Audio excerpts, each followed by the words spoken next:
Arak'izao hitantsika izao dia itoky be mpilalao an'ny FC Valahara no voasafidy mpilalao mendrika indrindra tamin'ny fihaonana teo amin'ny disciple espoir sy ny Valahara FC avy any Vakinankaratra iny amin'ny alalan'ny YAS Madagascar no anolorana anao an'ity fanomezana ity no niezaka nataonao rehefa natambatra ny atotanisa dia niakatra dia niakatra ny isa ho an'ny Valahara FC taorian'ny fidiranao toka mialohan'izao resadresaka ataontsika amin'ny rahalahy zao dia hitako mbola sehatra anao na nahoana ny iainana an'ilay match toka.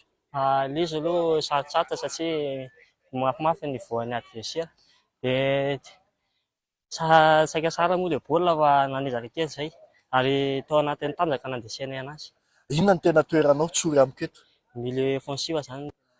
Izay mantsy raha le célébration natao dia ohatrany hoe misy fihetsiketsika mpanao baolina lavalava le fomba fiazakazaka sao dia manafangaro an'izay taran'izay ihany keo anao. Ie, somary manao an'io ihany tena reo. Na manao moa manao an'io dia tsy maintsy mba manao kely. Inona ny hitany toka hoe tombony ho anareo tamin'ny lalao iny ankoatran'ny hoe tanjaka? Eo amin'ilay kitikity moa zany efa iny mampiavaka ny Vakinankaratra iny kitikity iny dia efa nampisehoanay teo moa ilay izy zany. Reraka ihany ny adversaire taty aoriana tsasan'ilay izy dia nanatombo ay. Nahoana ny mety fahavononana amin'ny dingana manaraka? Fahavonona aloha vonona foana. Efa hatramin'izay moa zany efa nifomba hoe hiakatsakatra ny niveau dia izao izy zao tonga amin'ilay izy dia vonona foana ny iza miatsika aminay eo.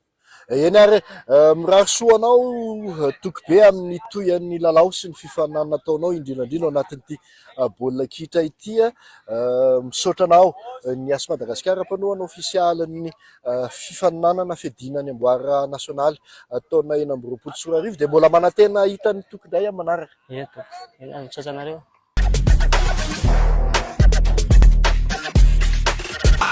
Yeah, yeah.